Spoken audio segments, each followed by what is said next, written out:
का आज डे 2 का क्लास है। डे 1 में हम लोग किए थे जो एक्विजिशन जो हुआ था साल का शुरू में हुआ था। हम लोग 8 नंबर शाम किए थे और 7 और 10 होमवर्क में दिए थे। तुम लोग बोल रहे हो गया है, अच्छा बात है। एक क्लास करने के बाद तुम लोग होल्डिंग कर पा रहे हो, मतलब हमको भी अच्छा लग रहा है।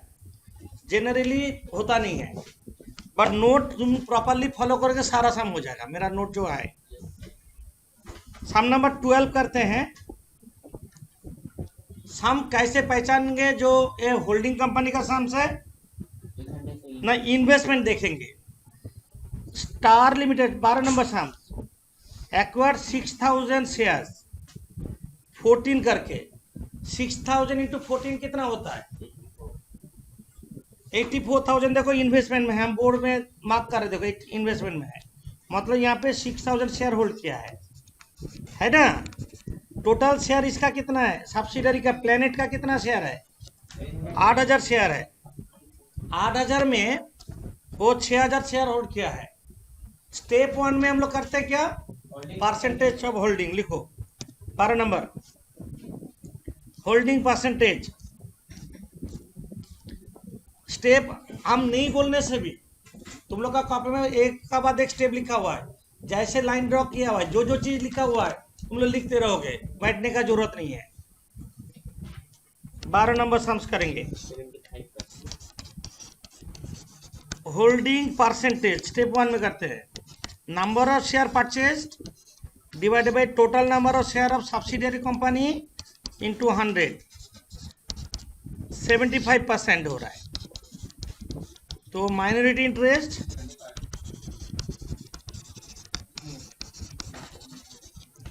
25%, 100 माइनस परसेंटेज ऑफ होल्डिंग बोले थे तो 25%। स्टेप 1 हो गया। 8,000 6,000 शेयर होल्ड किया है। बोर्ड देखो, 8000 शेयर में से 6000 वो होल्ड करके रखा है। ऊपर में 10 इंच दिया हुआ है ना। Step 2, analysis of profit of subsidiary company between pre acquisition profit and post acquisition profit. यही बोले थे हम लोग। प्री एक्विजिशन जो डेट में शेयर एक्वायर किया, जैसे लाइन ड्रॉ किए थे ऐसे लाइन ड्रॉ कर लो, बैठने का जरूरत नहीं है। स्टेप 2, स्टेप 1 हो गया। स्टेप 2 में एनालिसिस ऑफ प्रॉफिट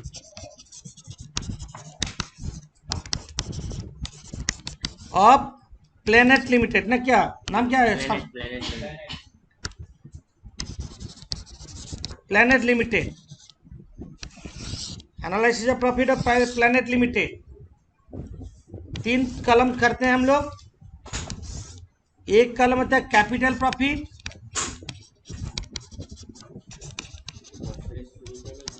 एक प्रॉफिट है रेवेन्यू पीएल, एक है रेवेन्यू रिजर्व। वेट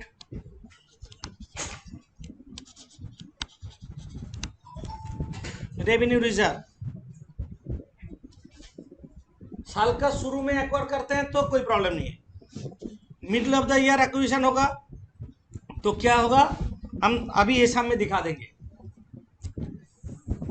हम साइड में जा रहे हैं। पहले देखोगे बैलेंस शीट कौन सा डेट में है? मार्च में है। बैलेंस शीट देख के ईयर का शुरुआत लिखोगे। कैसे लिखेंगे? 1 अप्रैल 19 से 31 मार्च 20 ये ईयर है।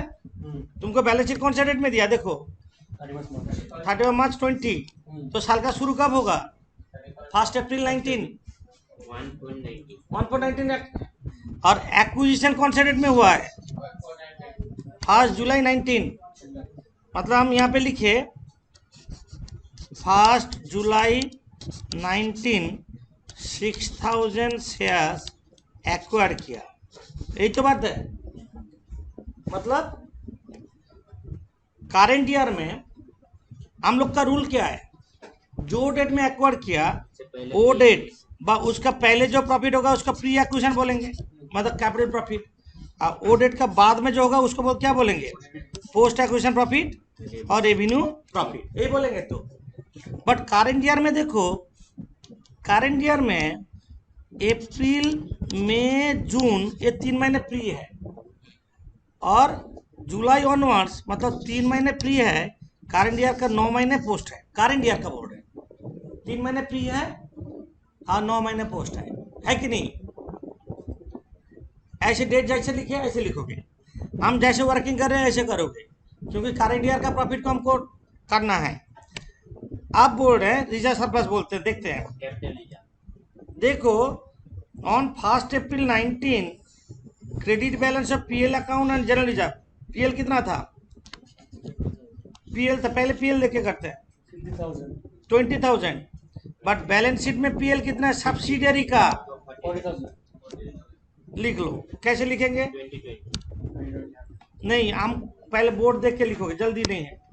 ये डेट में पीएल कितना था? 20,000। ये डेट में पीएल कितना है? 40,000। एनालिसिस हम करेंगे देख के करना, जल्दीबाजी नहीं है। देवजीत जी बहुत जल्दी कर रही है। 1 मिनट, ये है सिचुएशन। तो हम कैसे करेंगे देखो, पीएल अकाउंट ऑन 1/4/19 20,000 पूरा कैपिटल प्रॉफिट में डालेंगे। तो ये जो 20,000 यहाँ पे दिया, ये तो एक्विजिशन से पहले 20,000 एक्विजिशन पहले तो अच्छा पूरा कैपिटल में डालेंगे, बोर्ड है। अब ड्यूरिंग द ईयर देखो, साल का शुरू में 20 था, साल का एंड में 40, तो करंट ईयर में प्रॉफिट कितना हुआ? करंट ईयर में प्रॉफिट हुआ तुम्हारा 20,000। करंट ईयर में प्रॉफिट 20,000 है, इसको 3:9 में डिवाइड करेंगे। 3 होगा प्री एक्विजिशन और 9 होगा पोस्ट एक्विजिशन, समझे? करंट ईयर प्रॉफिट को बिगिनिंग में जो है तो कैपिटल प्रॉफिट में पूरा चल जाएगा। अब करंट ईयर प्रॉफिट को 3:9 में डिवाइड करेंगे, 3:9, 9:3, 6:6, तो जो सम में जैसा रहेगा, ये सम में 3:9 में डिवाइड होगा। तो हम लिखते हैं profit during the year 20,000 apportion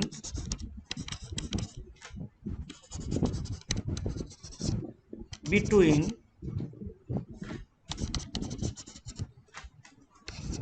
capital profit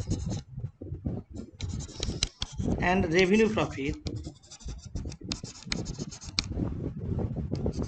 in the ratio of 3:9। ये सब में हम लिख रहे हैं, मतलब सब समय नहीं लिखेंगे, सिंपली कर लेंगे। मतलब 5,000 प्री में जाएगा, अब 15,000 पोस्ट रेवेन्यू पीएल में जाएगा, 15,000 रेवेन्यू पीएल में जाएगा। एनालिसिस हो गया। सिमिलरली जनरल रिजर्व साल का शुरू में देखो क्या था, साल का शुरू में 5,000 था, और बैलेंस शीट में जनरल रिजर्व है 15,000। हम वहाँ पे एक लिख रहे हैं जहाँ पे वर्किंग किए थे। जनरल रिजर्व साल का शुरू में कितना था? जनरल रिजर्व साल का शुरू में कितना था? जनरल रिजर्व बैलेंस शीट का एंड में कितना है? तो ये 5,000 कहाँ जाएगा? पूरा कैपिटल प्रॉफिट में जाएगा। अब पूरा साल में प्रॉफिट कितना हुआ? 10,000 को हम लोग कौन सा रेशियो में डिवाइड? 3:9 में डिवाइड करेंगे, सेम हुए। तो लिखो जनरल रिजर्व ऑन 1/4/19 कितना है? 5,000 का हम कैपिटल प्रॉफिट में लिखते हैं, 5,000 कैपिटल प्रॉफिट में लिखते हैं। और general reserve during the year कितना है? 10,000, जो 3:9 में डिवाइड करेंगे, 2,500 कैपिटल प्रॉफिट में, 7,500 रेवेन्यू रिजर्व में, 7,500 रेवेन्यू रिजर्व में, समझे? अच्छा, और एक प्रॉफिट है, देखो सामने कैपिटल रिजर्व दिया हुआ है 10,000। एक कुछ नहीं बोले से सब कैपिटल प्रॉफिट में ही जाएगा। Capital reserve, security premium, development reserve, revaluation reserve, preliminary expenses, discount on issue of share debenture, सारा। तो कैपिटल रिजर्व पूरा 10,000 कैपिटल प्रीमियम में डालेंगे। आप जोड़ते हैं, कैपिटल प्रॉफिट हो रहा है 42,500, रेवेन्यू पीएल हो रहा है 15,000, रेवेन्यू रिजर्व हो रहा है 7,500। जो हम डिवाइड करेंगे शेयर ऑफ स्टार कितना परसेंट, 75%, और माइनॉरिटी इंटरेस्ट 25%। मतलब तुम्हारा यहाँ पे 6 प्रॉफिट निकलेगा। 6 प्रॉफिट निकलेगा तो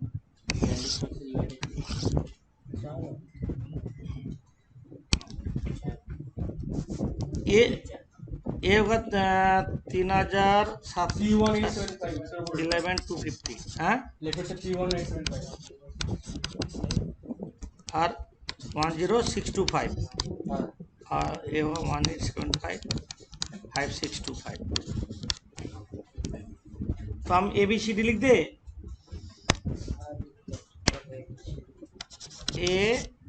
ABC तीनों होल्डिंग का, D E और F तीनों माइनॉरिटी का। Step 1 percentage of holding, step 2 analysis of profit between pre acquisition and post acquisition of subsidiary company, step 3 calculation of cost of control, calculation of cost of control, step 3 कर रहे हैं।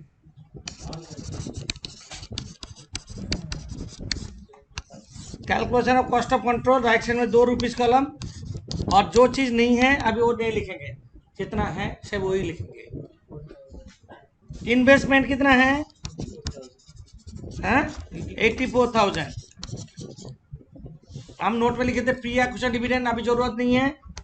Less paid up value, paid up value of share, कितना share hold किया, 6,000, मतलब 10 करके 60,000,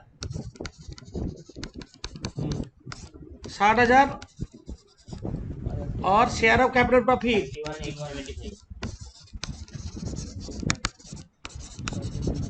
share of capital profit ए कितना है,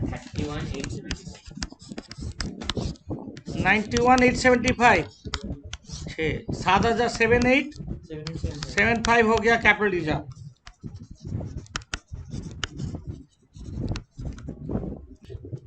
next step, step 4 calculation of minority interest.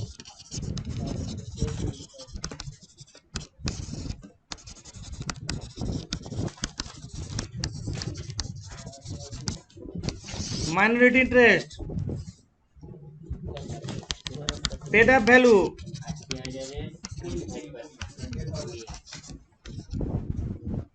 Paid up value total share capital 80,000 था, इंटू 25% कर सकते हैं, 2,000 इंटू 10 भी कर सकते हैं, 20,000। और DEF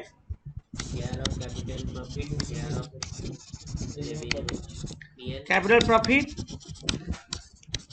share of revenue PL, share of revenue reserve, DEF 10,625, 3,750, 1875। अब जोड़ दो, ये माइनॉरिटी 36,250।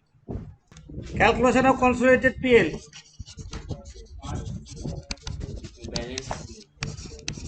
कंसोलिडेटेड PL क्या, बैलेंस शीट में कितना PL लिखेंगे, ये तो बात है।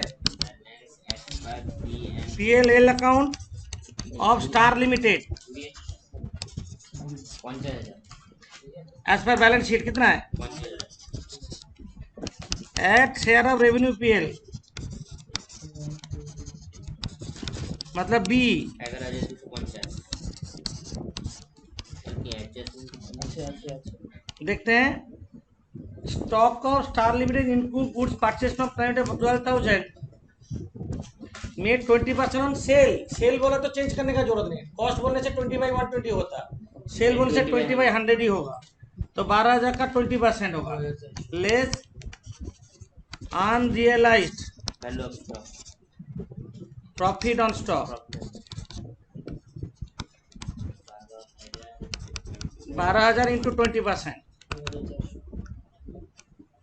2,400 माइनस कर दो, 58,850।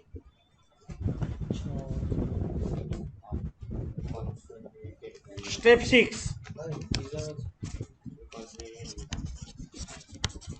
Calculation of consolidated reserve.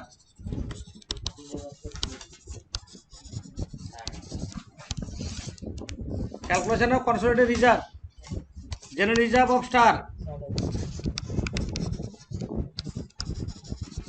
60,000 60,000 और 5,000 ये है 25 share of revenue 60,000 at share of revenue reserve 5,600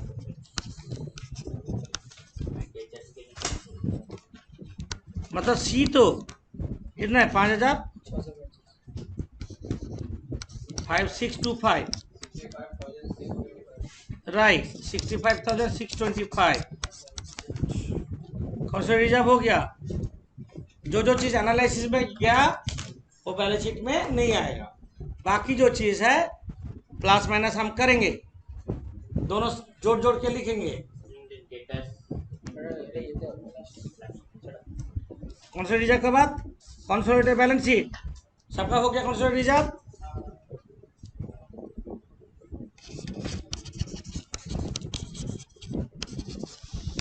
balance sheet as on 31st March 2020, consolidated balance sheet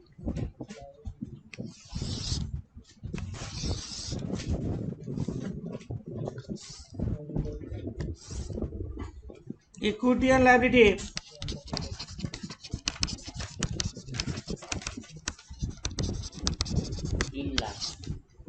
capital में शेयर होल्डर फंड, उसके अंदर स्मॉल कैपिटल में small share capital safe holding का होगा। कौन कौन सी बैलेंस शीट में नहीं होगा हम एक बार वहां पे लिख लेते हैं, काट देते हैं जो बैलेंस शीट में नहीं आएगा। बैलेंस शीट में जो चीज नहीं देखेंगे, इसको नहीं देखना है, इसको नहीं देखना है, इसको नहीं देखना है और इन्वेस्टमेंट को नहीं देखना है, यही तो है। बाकी हम देख के जोड़ जोड़ के करेंगे। क्या बोला समझ में आया। तो इक्विटी शेयर कैपिटल कितना होगा 3 लाख,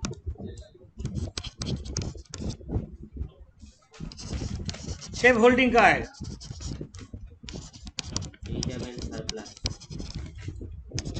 बी में रिजर्व एंड सरप्लस। पहले कैपिटल रिजर्व स्टेप 3, स्टेप 3 में कैपिटल रिजर्व कितना है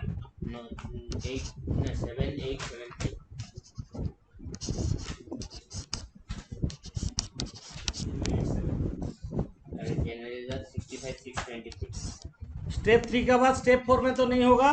स्टेप 5 में पीएल, स्टेप 5 में पीएल कितना है 58,000। स्टेप 6 में जनरल रिजर्व कितना 65,626। कैपिटल बी में माइनॉरिटी इंटरेस्ट, स्टेप 4 में 36,250 minority interest.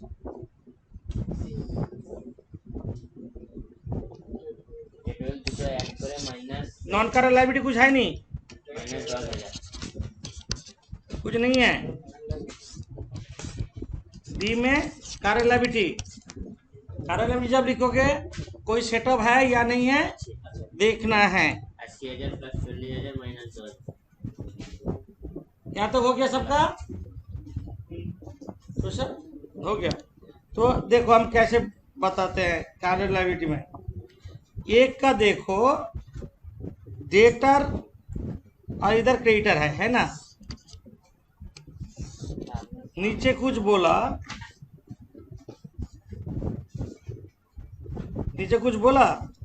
Adjust number B, debtor include 10,000 due from Star. मतलब एक का डेटर दूसरा का क्रेडिटर।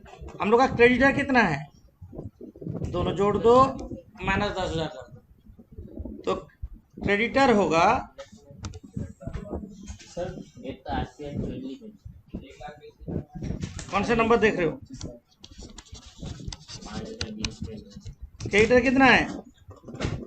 क्रेडिटर देखो 80,000 प्लस 35,000 80,000 माइनस प्लस 35,000 माइनस 10,000, 1,05,000। समझे? Bills payable. 10,000 बोलते हो? तुम जल्दी मत करो, चुपचाप बैठो, बोल रहे जल्दी। बिल्स पेबल 10,000 बोलते हो? बी नंबर एडजस्टमेंट ताड़ाताड़ी करा दो। बी नंबर एडजस्टमेंट देखो,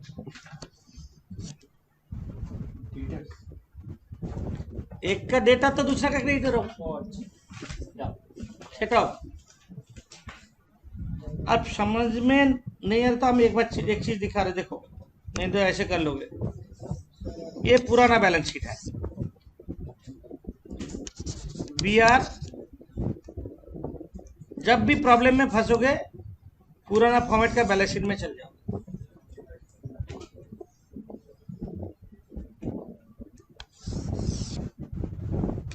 पुराना फॉर्मेट का बैलेंस शीट,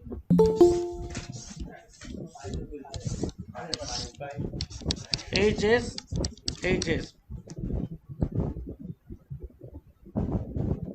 जब भी BRPP में एडजस्टमेंट समझ में नहीं आएगा ऐसे लिख लोगे, इसका BP इसका BR, तो सेम अमाउंट तो होना चाहिए, नहीं है। मतलब और किसी से भी BR लिया और किसी को BP भी दिया होगा, सिर्फ होल्डिंग सब्सिडियरी का नहीं है। तो हम लोग सेटअप करेंगे, कैसे करेंगे देखो।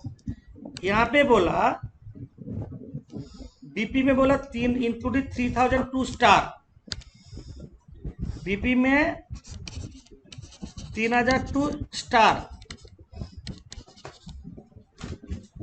मतलब BP में 3,000 स्टार को दिया है ना। और BR में 2,000 फ्रॉम प्लेनेट, 2,000 फ्रॉम प्लेनेट। एक कभी होता है, एक बोला हम तुमको 3,000 बिल दिए हैं, एक बोला नहीं हम तो तुमसे 2,000 रुपये बिल लिए हैं। ऐसे हो सकता है, दोनों तो सेम होना चाहिए। मतलब ये 3,000 उसका बिल दिया, इसका भी 3,000 था, इसमें से 1,000 बैंक में डिस्काउंट करवा लिया, बैंक में डिस्काउंट हो गया या इंडोर्स हो गया, मतलब इसका पास अभी 2,000 है। हम लोग का सेटअप का रूल है, जितना बैलेंस शीट में होगा minimum amount both side lace होना चाहिए। तो इधर से 2,000 हटेगा, इधर से भी 2,000 हटेगा, बोथ साइड से सेटअप कितना करेंगे? डिजोनर होते वाले ना, डिजोनर नहीं हुआ, डिजोनर BP में भी तो कमेगा, आइदर एंडोर्स हुआ है या डिजोनर हुआ है। तो 2,000 बोथ साइड से सेटअप करेंगे, तो BP होगा 5,000 माइनस 2,000, BP होगा 5,000 माइनस 2,000 होगा 3,000। हो सकता है, हो सकता है। टोटल करो, एसेट साइड अभी करेंगे, लायबिलिटी टोटल कर लो।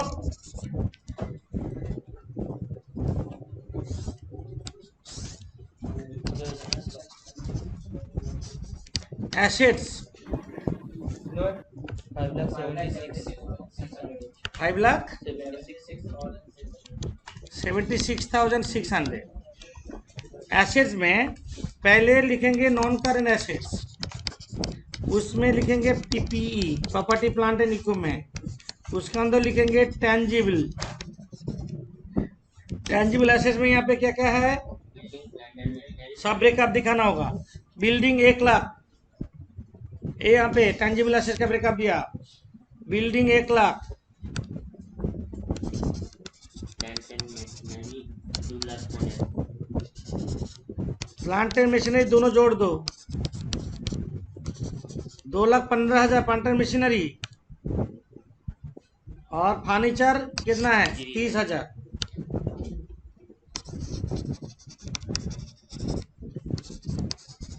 फर्नीचर 30,000। इंटेंजिबल एसेट्स है नहीं, इन्वेस्टमेंट नहीं है, और current current assets. Current assets में ट्रेड रिसीवेबल का ब्रेकअप नीचे दिया हुआ है, डेटा वो चीज अलग से लिखेंगे। डेटास देखो, दोनों जोड़ के माइनस 10,000 करेंगे। 45 प्लस 40 माइनस 10, 45,000 प्लस 40,000 माइनस 10,000, 75,000।